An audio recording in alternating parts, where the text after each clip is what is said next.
Sir ও তো regular আসতো sir. স্কুলে আসতো? হ্যাঁ, স্কুলে খুবই রেগুলার ছিল স্যার। মেধাবী ছিল মোটামুটি মানে বুঝতো আর কি। মোটামুটি বলতে কি বুঝতো? ছোট মানুষ তো। হ্যাঁ, এই ধরনের শিশুদের ক্ষেত্রে হয় কি, এরা গ্র্যাজুয়ালি ইমপ্রুভ করবে। Gradually, right sir. ভালোবাসাটা পেলেই তখন।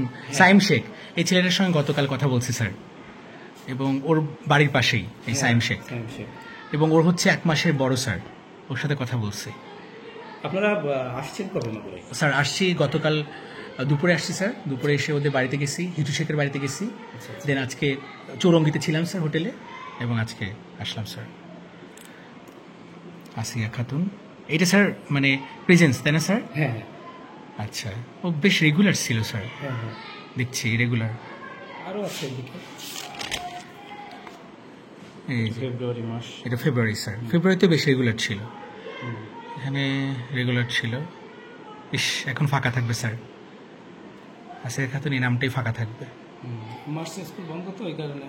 হ্যাঁ, এখন তো আর আসলে দুঃখজনক বিষয়টা। এই স্কুলে পড়ালেখা করেছেন আসিয়া খাতুন।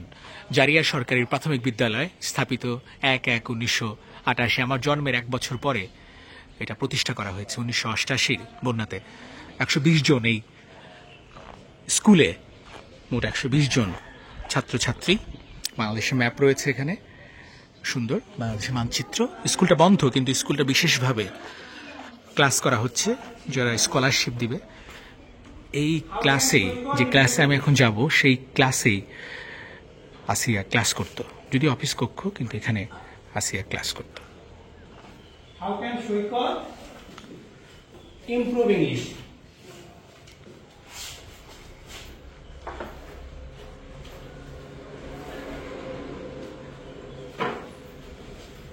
এটা লিখবা, ঠিক আছে?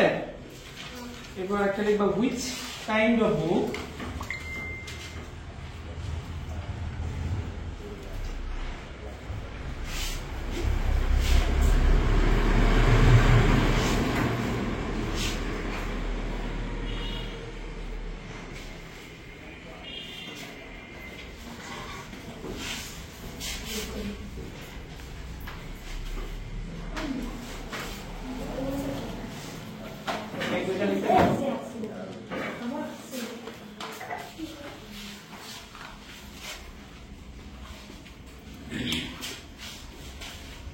লেখা লেখা লেখা।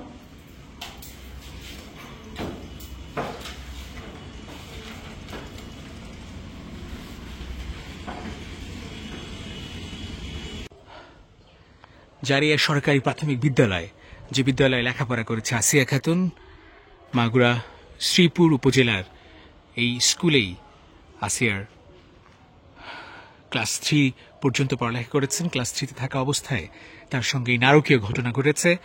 আমরা দেখলাম, আমরা দেখতে চাই, এবং ভিতরে প্রবেশ করে দেখলাম তার পড়ালেখার মানটা ভালো। ক্লাসে হাজিরা প্রায় প্রতিদিনই ছিল। এখন কি আর হাজিরা দিতে পারবেন আসিয়া? এখন কি আর স্কুলে রেগুলার আসতে পারবেন আসিয়া? এখন কি শিশুর মতো দৌড়ঝাঁপ আনন্দ উল্লাস করতে পারবে আসিয়া? প্রশ্ন রাষ্ট্রের কাছে, প্রশ্ন সরকারের কাছে।